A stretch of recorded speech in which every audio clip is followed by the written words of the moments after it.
So, dear Prime Ministers, Ministers, Ambassadors, distinguished guests, and dear colleagues, good morning and welcome to the opening plenary session of the French-Albanian Green AI Week. It is a great honor to have you all here today at the Center for Openness and Dialogue, where we gather under the shared vision of promoting use of artificial intelligence and fostering sustainable innovation. Allow me to introduce myself. I'm Raphaël Vanham. I'm part of Inetum, a French digital advisory company. And today we'll be sharing the results of a study that is part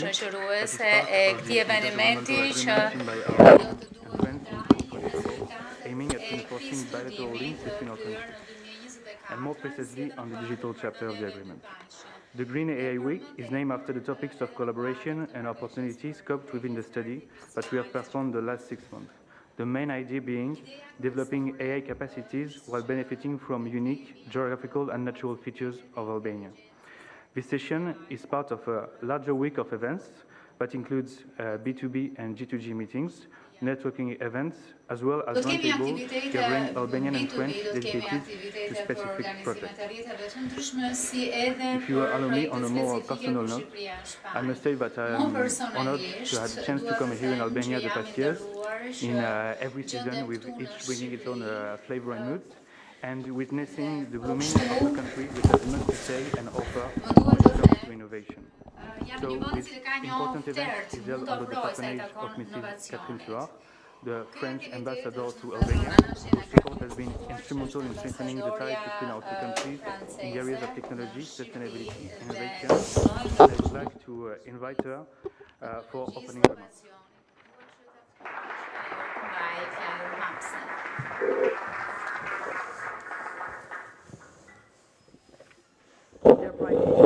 Nderuar Zotë Kryeministër, I dashur Edi, të nderuar Ministra, Ministri I Ekonomisë, Kulturës e Inovacionit, Blendi, e dashur Delina, I dashur Arber.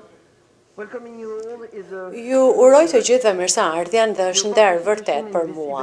Pjesëmarrja juaj në këtë aktivitet në vetvete tregon angazhimin tuaj për bashkëpunimin e mëtejshëm ndërmjet Shqipërisë dhe Francës, duke patur pikërisht këtë seancë kaq të rëndësishme në botën e inteligjencës artificiale dhe në këtë epokë në cilën ne jetojmë. Prandaj ju jam mirënjohëse secilit prej jush. Më lejoni që t'ju uroj mirëseardhjen të gjithë pjesëmarrësve francezë, I shoh këtu, më duket se janë në këtë anë më shumë se në anën tjetër, të cilët kanë ardhur nga Franca. Sabina në veçanti, ish ministre për zhvillimin urban dhe në shtetësinë, faleminderit që ju po punoni në fushën e inteligjencës artificiale dhe luajtët një rol shumë të rëndësishëm në summitin e fundit që organizua nga presidenti Macron. Më lejoni që të them fjalët e para. Siç e dim, inteligjenca artificiale është revolucioni I tanishëm dhe gjithnjë revolucione dhe evolucione është shumë I rëndësishëm dhe në këto revolucionesh Franca është e para. Pra, Franca është lider për inteligjencën artificiale dhe do të vazhdojë pikërisht që të kontribuojë për këtë çështje edhe në lidhje me Shqipërinë, për të ndihmuar Shqipërinë për të përshpejtuar antarësimin e saj në BE sa më shpejt që të jetë mundur dhe për këtë arsye jemi të angazhuar për të bashkëpunuar me ju dhe për ne inovacioni është shumë I rëndësishëm në këtë bashkëpunim ndërmjet dy qeverive tona e nënshkruar kjo marrëveshje nga Blendi dhe sipas vizitës që bëti ju I nderuar kryeministër në Francë në prill të vitit 2024. Për momentin, ky bashkëpunim ndërmjet qeverive tona përqendrohet në dy projekte. Në një qendër të komunitetit të bizneseve, kemi këtu Fronkën, edhe Action, natyrisht faleminderit që keni ardhur, si dhe një studim pikërisht një studim për ekosistemin e investimeve digjitale në Shqipëri e financuar me një grant nga Franca, faleminderit Pierre. Sigurisht që ne jemi të angazhuar dhe me INT Consulting dhe sigurisht për gjithçka që është bërë deri më tash kemi patur sukses. Synimi I ditës së sotme është që të rishikojmë rezultatet e këtij studimi, I cili ofron në fakt pozicionimin e duhur për Shqipërinë, duke e bërë Shqipërinë duke kthyer ato pra në një qendër novatore me projekt për që ne të ecim përpara së bashku me njëri tjetrin dhe Emanuele do t'ju tregoj më shumë në lidhje me këtë çështje. Është kënaqësi e veçantë për mua që të kem ndjekur edhe të gjithë këtë studim me vizitat që janë bërë të ekipeve dhe me një bashkëpunim kaq të mirë me autoritetet shqiptare, si edhe me aktorët e bizneseve. Dëshiroj të falenderoj të gjithë që kanë marrë pjesë në arritjen e të gjithë kësaj pune, pra të gjithë të studime. Dëshiroj të juftoj të gjithëve që të bëni të pamundurën që realizimin e këtij projekti ta bëjmë diçka konkrete, të mbështesim edhe më tej bashkëpunimin Francë-Shqipëri në fushën e inteligjencës artificiale, duke u fokusuar tek qeverisja vendore, ja dhe zotëria që ka ardhur nga Franca, por gjithashtu edhe me gjithçka që mund të bëhet. Dëshiroj t'ju falenderoj edhe një herë për pjesëmarrjen tuaj dhe për këtë arsye është kënaqësi që fjalën t'ja kaloj Blendet, apo jo?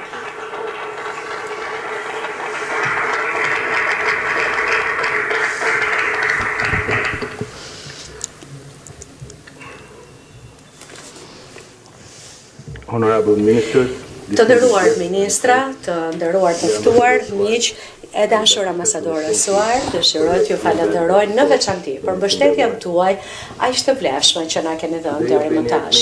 Sot Shqipëria po merr një vendim shumë të guximshëm për të udhëhequr, për të qenë novatore në të ardhmen. Është nder që jam këtu me ju sot duke parë në fakt edhe prezantimin e një vizioni që do të shndërrojë ekonominë tonë, duke e bërë Shqipërinë në një qendër dhe një hub për ecurinë dhe progresin digjital. Kjo punë ka filluar me një marrëveshje shumë të mirë ndërmjet Shqipërisë dhe Francës në prill të vitit 2024 dhe me anën e këtij bashkëpunimi ne kemi arritur që të krijojmë edhe një udhërrëfyes se si do të ecej përpara nga Shqipëria duke patur pra në qendër këtë evolucion digjital.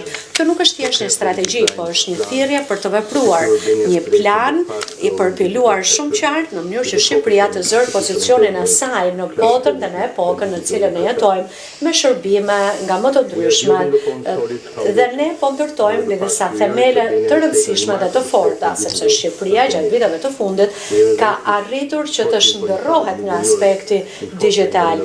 14.5 milion euro janë shpenzuar dhe investuar deri tani për të ofruar ndërmarrje të vogla dhe të mesme, financimet e duhura, por mbi 7 milion euro janë dhënë në grante, të cilat kanë bërë të mundur që të ketë pra ndërmarrje novatore që ato të mundin të konkurojnë.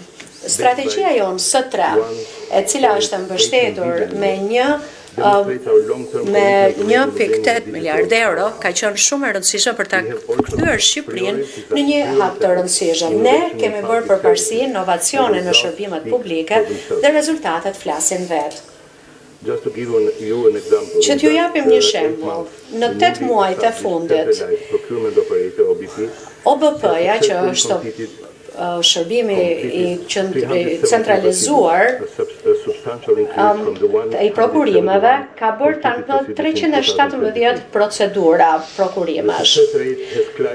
Suksesi ka qenë 85% nga 57% i vitit të mëparshëm.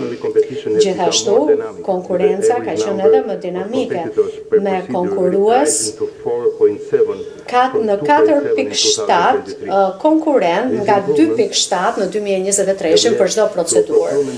Kështu kemi patur një proces prokurimesh që është jo vetëm më efikas, po edhe më i drejtë dhe më transparent. Për më tepër, efikasiteti e prokurimeve është rritur në mënyrë të fortë.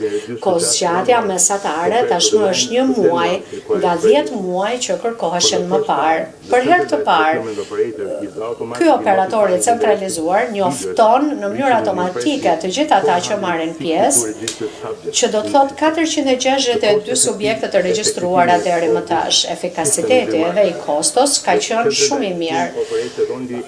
Kjo skem operon shumë mirë dhe ndërkohë do të na kishte kushtuar 4 fishe në të shkuara në rast se nuk do të ishte bërë kjo punë deri më tash.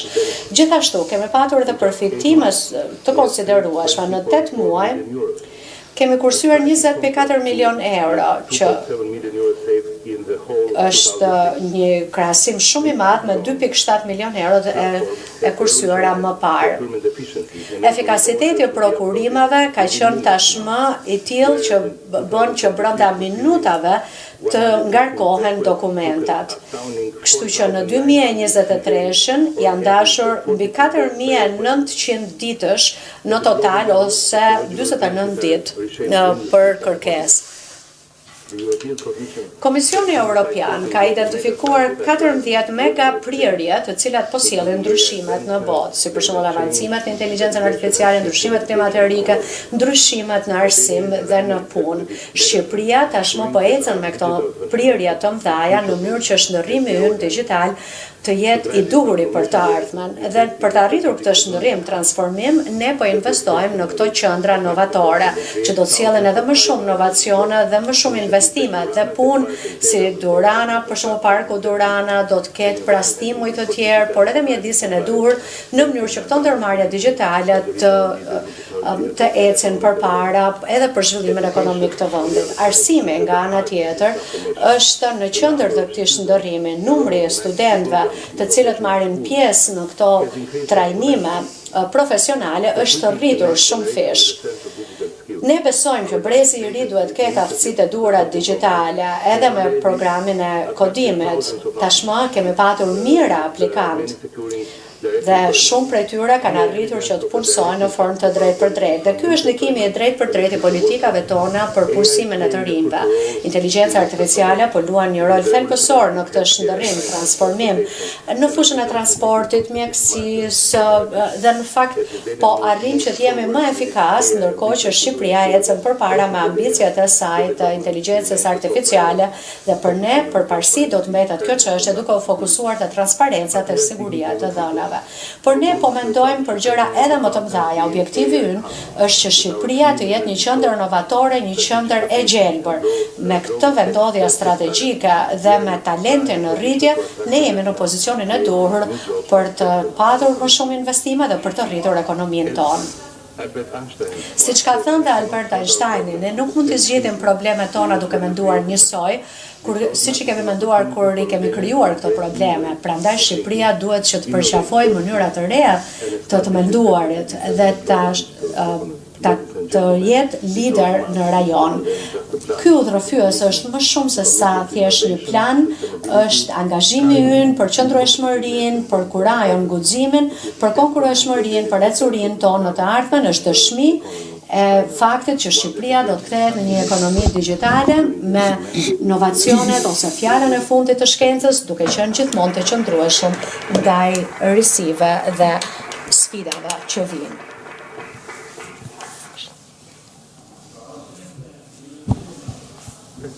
Faleminderit të dy parafolsve që treguat pikërisht edhe se cila është pjekuria digjitale e Shqipërisë dhe si i huaj që jetoj në Shqipëri dëshiroj të ftoj edhe një të huaj që të mbajë një fjalim pikërisht se si e sheh rolin në Shqipëri. Mirëmëngjesit të gjithëve. Së pari dëshiroj të falenderoj kryeministrin Edi Rama, ministrat, ambasadorët, kolegët dhe të gjithë ju që keni ardhur dhe jeni të pranishëm. Jam shumë e kënaqur që jam këtu me ju sot në veçanti për të prezantuar atë që mendoj që do të jetë një partneritet i shkëlqyer ndërmjet Francës dhe Shqipërisë për të ndihmuar objektivin që ka Shqipëria në fushën digjitale dhe atë të inteligjencës artificiale. Unë jam Emanuel Pajo dhe unë punoj në një firmë konsulte dhe jemi një firmë që merremi me shërbime digjitale, konsulta, por edhe ofrimin e produkteve të inteligjencës artificiale, si edhe shërbime të integruara të teknologjisë së informacionit. Mendoj që unë për vete jam përballur me sfida, por edhe me mundësi që i ofrohen një punëdhënësi, por edhe një firmë konsulence si e imja. Pra, unë jam marrë në fakt me pjesën e udhëheqjes së këtij studimi për të përforcuar lidhjet bashkëpunimin ndërmjet Francës dhe Shqipërisë me instrumentet digjitale. Me këtë projekt të përbashkët ndërmjet Francës dhe Shqipërisë për të mbështetur transformimin digjital të Shqipërisë. Pra, do t'ju tregoj se cili është rezultati kryesor i këtij studimi. Më lejoni që së pari të flas pak për inteligjencën artificiale. Në fakt nuk është e duhura kjo që shikojmë në ekran. Dëshiroj që t'ju tregoj pak pjesën e kontekstit të inteligjencës artificiale në mënyrë që të kuptojmë më mirë sepse ne po propozojmë këto projekte kaq të rëndësishme dhe cila është logjika që kemi përdorur. Në lidhje me inteligjencën artificiale, duhet të keni parasysh 3 aspekte kryesore. Së pari, fakti që madhësia e tregut të inteligjencës artificiale kërkon një zinxhir global. Kjo është gjëja e parë që dëshiroj të them. Pra që të ketë edhe opsione të ndryshme në lidhje me pozicionimet e secilit.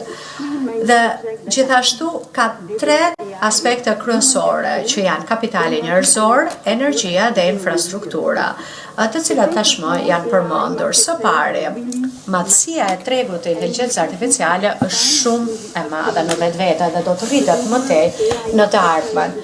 Pra, në 2024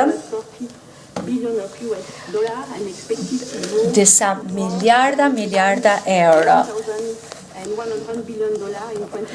dhe më shumë se 1.110 miliard euro në të ardhmen. Prandaj, ne po mundohemi që të reagojmë siç duhet në lidhja me këtë treg kaq madhor. Për shembull, prodhuesit e çipeve dhe Tajvani është shteti kryesor, po mundohemi pra që të bashkëpunojmë gjithnjë më shumë me ta. Ju e njihni edhe Nvidian, që është bërë tashmë edhe shumë e njohur sepse ofron jo vetëm këto çipe, por edhe trajnimin për modelet e ndryshme që ofron. Kemi për shembull edhe modelet LLM, pra ne e dim që ka shumë kompani të cilat kanë mundësi që të zhvillojnë modele të inteligjencës artificiale dhe të ndërtojnë mbi to. Ne kemi Mistralin në Francë, që është një kompani shumë e famshme, e cila ka zhvilluar më tej modelin LLM. Pra, është e gjithë ky zinxhir global i cili bazohet tek infrastruktura, duke përfshirë këtu të dhënat, por edhe qendra kompjuterike për këto modele. Ne e dim që në shumë vende ku energjia kushton pak, ato kanë patur mundësinë që të kenë qendra të dhënave dhe të zhvillojnë ato më tej si një mundësi e mirë për ta. Në fund të këtij zinxhiri vlere është përdorimi i inteligjencës artificiale dhe ne shikojmë në treg edhe specializime vertikale për aplikimet e ndryshme në bazë të sektorëve, në bazë të fushave ose të funksioneve. Gjithashtu, ne duhet të mos harrojmë që inteligjenca artificiale është një fushë e cila ka një dinamik shumë të shpejtë, po ndryshon shumë shpejt. Kemi shembullin e fundit të modelit DeepSeek nga Kina për shembull, i cili u arrit të krijohej me shumë më pak para se të tjerat, pa më pak fonde. Pra, është një fushë e cila po ndryshon shumë shpejt. Në lidhje me pozicionimin e saj, mendoj që ka shumë opsione të cilat janë të mundura. Pavarësisht përqendrimit në tregun e inteligjencës artificiale, ka gjithsesi mundësi që ekzistojnë edhe në e-tregti. Tregu i inteligjencës artificiale është një gërshetim i kompanive shumë të mëdha, një sër kompanish të cilat kanë kapital që kalon edhe PPB në shumë vendeve, që duket sikur janë monopole, por ka edhe një hapësirë shumë të madhe për novatorë në këtë fushë. Në vitin 2023 është llogaritur që ka rreth 13.000 startupe në të gjithë botën. Dhe është parashikuar që më shumë se 3.500 startupeve të reja janë krijuar vetëm në 2024. Për shembull, në Francë, që prej fillimit të 2025 ne kemi pothuajse rreth 1.000 startupe të reja. Pra, ka hapësirë edhe për të rinj në treg, me aftësi edhe më të shkahta në mënyrë që ato të plotësojnë këtë zinxhir vlere. Ndërkohë që do të thosha që në këtë fushë kapitali njerëzor, energjia dhe infrastruktura janë kyçe të treja së bashku dhe pavarësisht kësaj dinamike kaq të shpejt, unë mendoj që disa çështje janë shumë të rëndësishme bashkë edhe me disa sfida. Për shembull, 3 kapacitete kryesore, siç e thash, pra kapitali njerëzor, ku aftësitë e larta janë shumë të rëndësishme për inteligjencën artificiale si dhe qendra ekselencë dhe partneritetet me universitetet tashmë ekzistojnë në Shqipëri dhe po rriten gjithnjë më shumë edhe me UDZ-n dhe me Ekol 42-shën dhe për të patur pra potencialin e plot duke rritur rezultatin e punës deri në 2032 si objektiv që ne kemi. Kjo do të sjell garanci që krahu i punës të plotësojë nevojat e inteligjencës artificiale në treg. Këtu nuk bëhet fjalë vetëm për aftësitë e duhura, por edhe të menduarin në formë kritike. Një kulturë të fortë të tillë, e cila duhet të krijohet që në bankat e shkollës, në mënyrë që të shmanget kundër efektet e që sjell në fakt keq informimi. Prandaj, të gjithë duhet të mos harrojnë që aftësitë për krahun e punës në lidhje me inteligjencën artificiale janë të mira dhe do të sjellin shndërrimin digjital. Një element tjetër është edhe energjia. Inteligjenca artificiale do të shtojë 165% përdorimin deri në 2030, që do të përkthehet në një rritje të madhe të kërkesës për energji në mënyrë që të ushqehen këto qendra të dhënash. Për shembull, një sondazh i kohëve të fundit ka treguar që kërkesa për energjinë elektrike për qendra të dhënave që kërkojnë inteligjencë artificiale do të rritet 3-fish deri në 2030. Duke patur parasysh këtë rritje që pritet, ka nevojë edhe të mobilizohen energjia rinovueshme në mënyrë që të mbështetet një zhvillim më i qëndrueshëm i inteligjencës artificiale. Infrastruktura qendrore qendra kompjuterike që duhet të zhvillohen për të mbështetur të gjitha rregullat e inteligjencës artificiale. Vlerësohet se më shumë se $250 miliard do të kërkohen për infrastrukturën e qendrës së dhënave në investime vetëm në Europë. Në 2025 të ardhurat lidhur me tregun e qendrës së dhënave që do të strukturës së infrastrukturës së kështu me radhë pritet të arrijë 10 billion of euro. Më shumë se sa ka 110 miliard euro. Computer power, Për të siguruar energjinë për kompjuterat gjithashtu edhe produktivitetin përveç, pra duhet patjetër që të shohim dhe burimet e tjera që të mbështesin ndërtimin e këtyre qendrave të dhënave. So taking into account this context of the AI market Duke pasur parasysh të Albania's geographical tregut position, të its natural inteligjencës assets, artificiale dhe population pozicionit size, gjeografik të its perspective to Shqipërisë, join si the EU, popullsisë, perspektivës që ka për të we bërë think anëtare that we BE-s. propose in the study to Mendojmë që në embrace a studim niche propozojmë value-driven strategy që të hartojmë një position strategji Albania të in orientuar high-growth nga vlera segments që for next është në një seksion të veçantë, strategji e veçantë që pozicionon një segment specifik Shqipërinë, Albania's e që visibility do të towards përforcojë international vizibilitetin partners e and Shqipërisë investors. për kundrejt In partnerëve this dhe investuesve presentation, I would ndërkombëtar. do a general presentation Në of këtë the strategy, prezantim do të and bëj then një I will paraqitje deep përgjithshme dive të in the strategjisë, 3 pastaj main do të flagship bëjmë projects that we thellësi propose to për 3 conduct projekte to kryesore support që this global propozojmë për strategy. të mbështetur So këtë first strategji of all, in terms of Pikë së AI, pari, we sa i think that takon inteligjencës AI artificiale, mendojmë se can be të linked to ardhurat AI nga and Gen AI inteligjenca application development, artificiale mund utilization të with the përdoren për utilization of aplikime local shumë të ndryshme me përdorimin e and attracting and localizing foreign companies. duke lokalizuar kompaninë, duke përshpejtuar dhe We anticipate a growth of 51% in the next 5 years on this area of development. We think also that Albania could take advantage of developing cloud services, providing infrastructure as a service to answer proximity needs, but also external companies needs. And we also think about new last revenue stream that we call foundation and infrastructure, with the installation of state-of-the-art data center with power supplied by green energy. That's for the AI part. Why do we propose to have a green AI strategy? Because we think Albania has a very relevant geographical position and natural assets. There are 4 dimensions: natural resources, water that will allow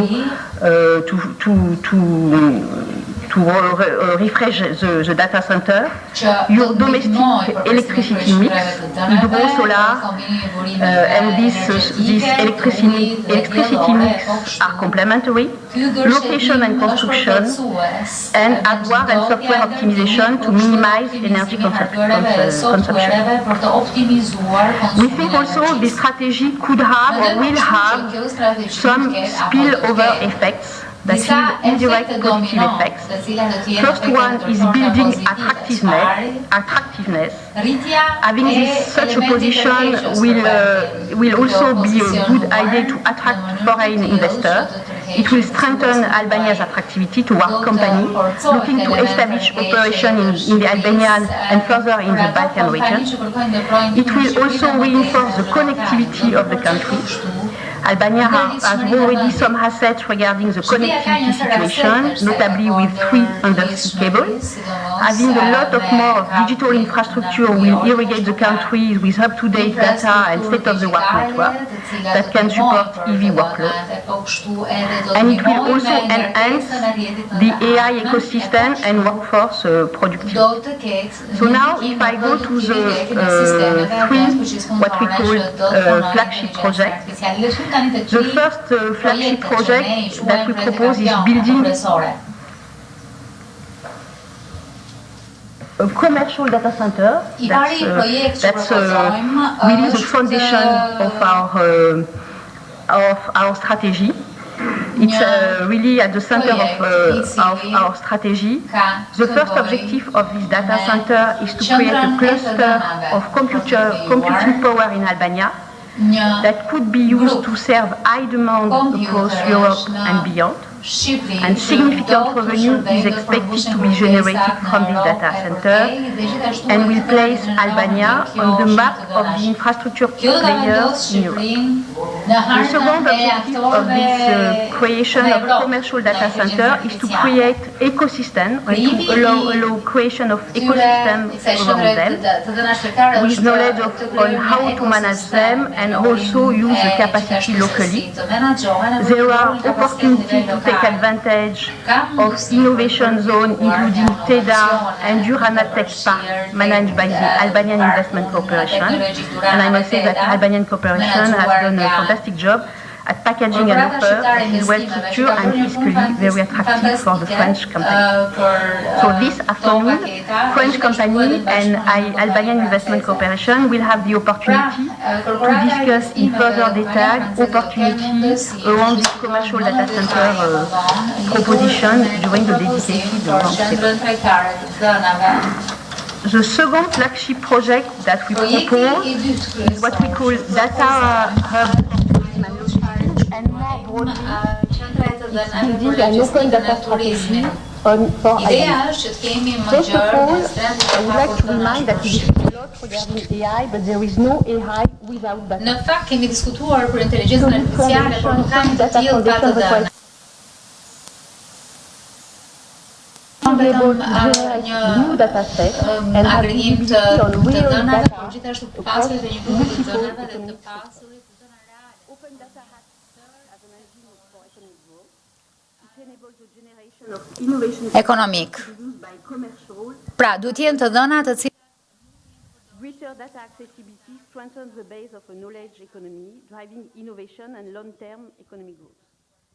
And greater data transfer nxit zhvillimin afatgjat. decision-making in the public administration and better Vendimarrja kjo ndihmon gjithashtu edhe në vendimarrje në administratën publike e kështu me radhë. Ajo çfarë propozojmë natyrisht është qendra e të dhënave për turizmin dhe logjistikën.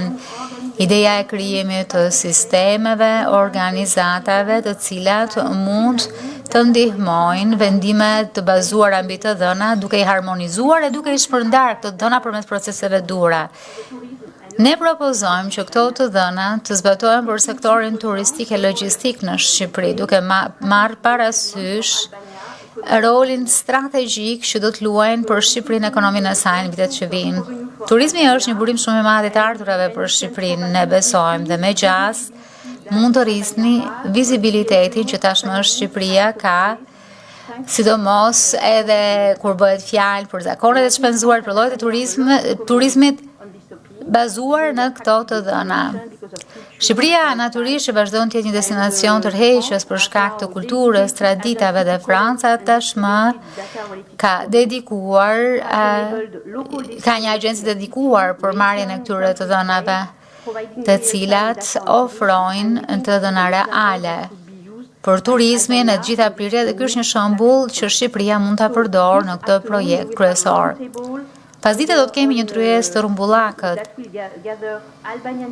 që do të bëj bashkë aktorët shqiptarë e francezë që kanë përvojë në ndërtimin e një strategjie të tillë në Francë dhe ndërkombëtarisht në këtë fushë.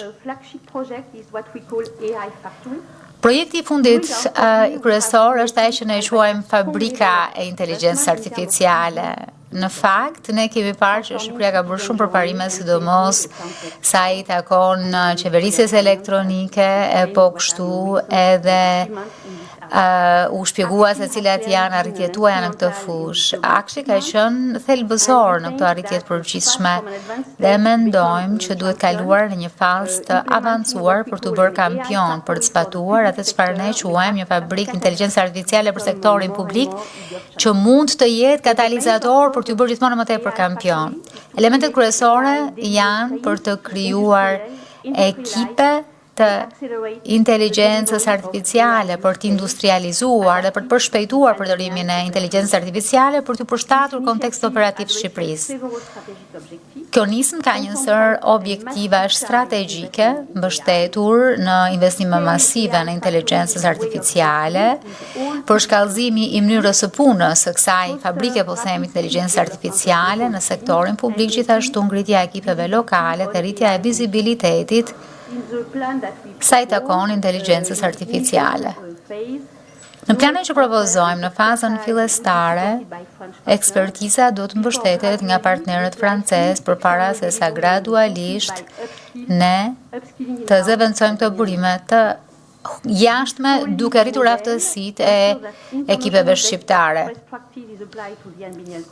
duke siguruar që të zbatojnë praktikat ndërkombëtare në kontekstin shqiptar e po kështu duke garantuar që kapacitetet e brendshme të mundësojnë që Shqipëria të jetë autonome në një afat të gjatë. Shpresim me padurim të flasim edhe për këtë fabrikë inteligjencë artificiale, të flasim sot pasdite me Akshin që është një element thelbësor me aktor shumë të rëndësishëm që kanë përvojë në këtë lloj fushe për të folur për zbatimin më të mirë të këtij projekti.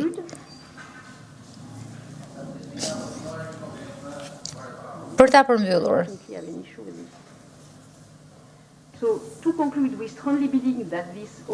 besojmë fort që kjo strategji gjithëpërfshirëse do të çelë rrugën një të ardhme të vlefshme digjitale për Shqipërinë. Në fakt nuk është një qasje e vetme, nuk është vetëm një mundësi, por është një rrugë për të ndërtuar një partneritet të frytshëm, duke u referuar asaj çfarë tha ambasadorja, dua të them që fal të gjithë punës bërë që prej shtatorit, ne jemi rrjeti I parë me kompaninë shqiptare e franceze që vazhdojmë të punojmë dhe nxisim inovacionin ton. Dhe jemi mbështetur nga shumë aktorë institucional që kanë qenë një soi kritik për zhvillimin e gjithë kësaj gjëje. Duke ecur përpara, urojmë që bisedimet e mëtejshme, tryezat sot pasdite do të shënojmë përparim, dhe po kështu do të jem shumë e kënaqur që të vazhdoj diskutimet me ju më pas. Faleminderit shumë për vëmendjen.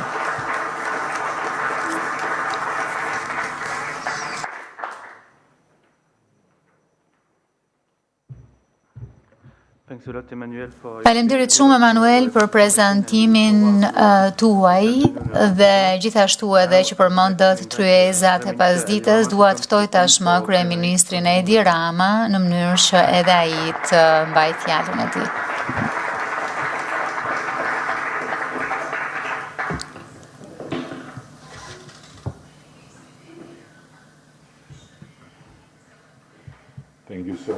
Faleminderit shumë.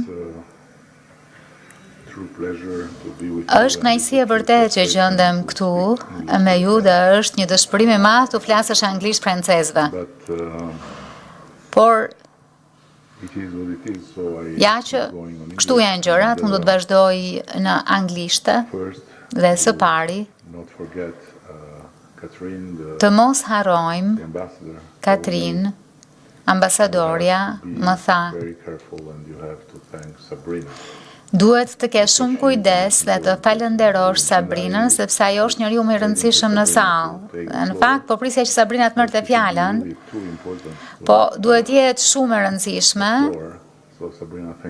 që të mos marrë fjalën, kështu që Sabrina faleminderit shumë për gjithçka. Dua të falenderoj Emanuelën për durimin e madh e për punën e zellshme të bërë së bashku me ekipin e saj, e po kështu edhe që çeli për të gjithë ne një dritare të re mundësie. Duhet falenderoj po kështu të gjithë ata që gjenden në këtë sallë, që vinë nga sektori privat e nga institucionet. Në këtë moment mjaft përcaktues për botën, për Europën e po kështu edhe për Shqipërinë. Ndihemi shumë të inkurajuar vërtet nga fakti që po është e vërtet që Franca më së fundi po kryeson në diçka që prej një kohe shumë të gjatë dhe për ne është vërtet një dhuratë që ta ndajmë të rrugtim me Francën dhe të përpiqemi që të marrim ide, mendje nga pala franceze për mënyrën se si ta çojmë më parë inovacionin tonë. Jam shumë krenar për atë që kemi bërë deri tani.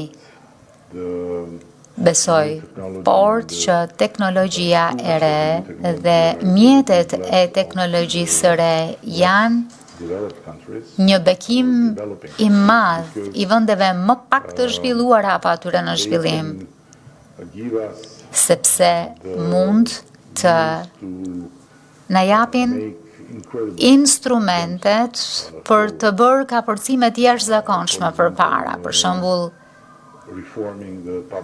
reformimi i administratës publike, shndërrimi i të gjitha proceseve të ndërveprimit me shtetasit në këtë që në epokën pa teknologji do të kishin qenë procese krejt të ndryshme që do të kishin kërkuar nga ne po aq shekuj sa i janë dashur Francës për të patur një administratë publike të zellshme.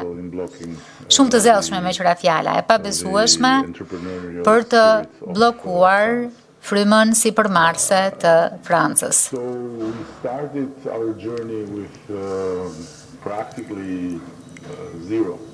Rrugtimin zufill praktikisht nga zero. Zero kapacitete.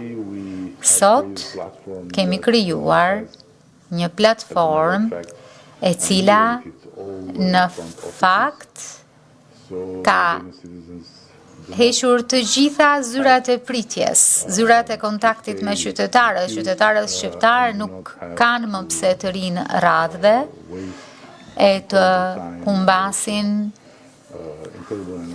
një sasi të jashtëzakonshme kohe, energjie dhe po edhe bakshish që është termi turk për këtë frazë për të marrë një leje, një licencë, po edhe dokumente që vërtetojnë që janë gjallë, ndërkohë që çdo gjë tani është në internet. Numri i përdoruesve është i jashtëzakonshëm sepse shkon shumë përtej numrit të banorëve. Edhe të gjithë shqiptarët që jetojnë jashtë vendit, nga Italia në Greqi e deri në Australi, mund të marrin shërbime nga qeveria dhe administrata për qëllime të marrjes së dokumentacioneve. Nga ana tjetër kemi ecur shumë përpara tani më në procesin e integrimit evropian dhe kërkojmë të bëhemi antar brenda kësaj dekade.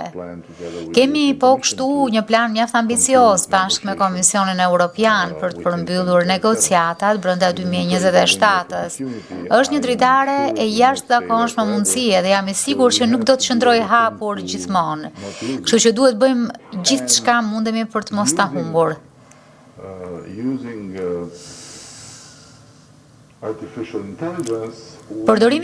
Duke përdorur inteligjencën artificiale,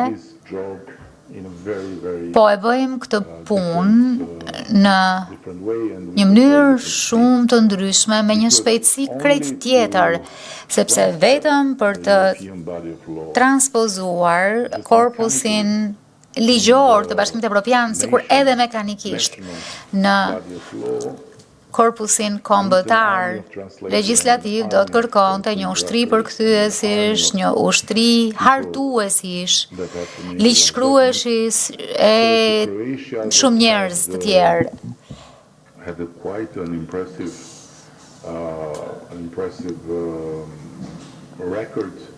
Për Kroacinë që në fakt pat një rekord mbreslënës për të bërë antar në BE, ju deshën 7 vjet. Ne duam ta bëjmë edhe më shpejt sepse po krijojmë modelin që jo vetëm transpozon kohë reale, por është i aftë të na jap atë çfarë quhet pajtueshmëria me legjislacionin ton. Po kështu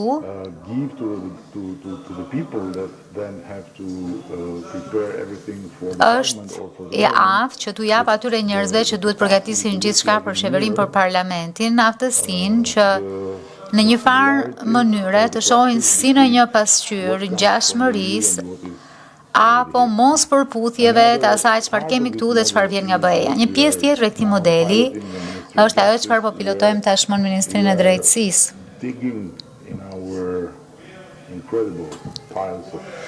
Ku po gërmojmë në pirgjet masive të ligjeve, pra sa më shumë na duhet shteti së drejtës, aq më shumë ligje duhet kemi, këtë e dim nga italianët, për të identifikuar të gjitha mbivendosjet, sepse nuk është fort e rrallë që diçka që ti meriton ta marrësh nga një ligj se merr dot sa një ligj tjetër thotë jo, është një punë e jashtëzakonshme që manualisht do të ishte e pamundur e që po bëhet tashmë përmes inteligjencës artificiale. Blendi përmendi prokurimet. Ne nisëm nga një vend shumë i zymt, ishim të fundit në rajon, sa i takon cilësisë dhe integritetit të prokurimeve, ndërkohë bazuar në vlerësimin e fundit të Sigmës që vepron në emër të Bashkimit Evropian, jemi kryesues në rajon tashmë me 80 nga 100 pikë. Ndërkohë që vendi i dytë është me 70 pikë dhe kjo për cilësinë dhe integritetin e prokurimeve. Por ne jemi edhe më ambicioz se sa kaq, po punojmë me Microsoftin për të përgatitur prokurimin me inteligjencë artificiale 360 gradë, që praktikisht do të jetë modeli i parë në Europë i prokurimeve pa kontakte njerëzor në 95% të procesit. Shpresojmë që deri në fund të vitit tjetër ajo do të jetë gati për të funksionuar. E pastaj asnjë vend mesdhetar i Bashkimit Evropian nuk mundet të na thotë që kemi probleme me integritetin e prokurimeve publike sepse mund t'i sfidojmë. E pastaj do të ndiheshin në turp. Pra, çdo gjë po shkon drejtimin e duhur, por thënë kjo, ajo çfarë po vjen tashmë këtu përmes kësaj dore atipike të ngrohtë franceze është tejet e mirëpritur, sepse hapja e këtyre 3 drejtimeve të mëparshme që theksoi Emmanuel nga fabrika e inteligjencës artificiale për të bërë kampion në qeverisjen elektronike që jashtëzakonshme deri tek qendra e të dhënave të turizmit e logjistikët e deri tek qendra e dhënave tregtare dhe shtuar të gjitha këtyre çdo gjë do të funksionojë me energji të gjelbër që është diçka tjetër e jashtëzakonshme. Deri më sot s'kemi bërë plan për ndonjë objekt bërthamor, kështu që besojmë tek objektet bërthamore të Francës na ndihmojnë kur kemi nevojë. Ju besojmë, kemi besim te ju. E di, Katerin, sa më pak mbretëror bëheni aq më njerëzor dukeni. Kështu që ka një lloj humanizmi nga pala franceze sfunde. Jemi shumë të lumtur që ta shohim Francën bëhet pak më njerëzore, më humane. Së fundi në radhë, por jo nga rëndësia, më duhet të them shumë faleminderit disa njerëzve, sidomos disa njerëzve këtu që janë thelbësor për ekosistemin. Që punojnë si fqinj të mi të piramida, që janë djemë të plug and play të jashtëzakonshëm. Ata që punojnë të Tumo dhe po kështu po presim që të çelim dyer për Ekol 42. Kam qenë atje, kam parë kaq shumë tryeza me kompjuter që presin njerëzit të vinë, por baza është krijuar, do të jetë një mundësi tjetër e jashtëzakonshme për një tjetër kategori njerëzish që do donin që të formonin e të edukonin veten me sfidat e epokës re. Pak a shumë, kjo është ajo çfarë munda që të shkëpus nga fjalimi shumë i gjatë përgatitur nga ekipi im. Me që është për përmbyllje, Sabrina, faleminderit të gjithëve dhe edhe një herë ndjemi vërtet të inkurajuar të ecim dorë për dorë me Francën. Është diçka e jashtëzakonshme, do të përpiqemi ta meritojmë besimin tuaj, do të përpiqemi që të jemi në gjendje të ecim krajush edhe kur të bëheni sërish mbretëror. Faleminderit.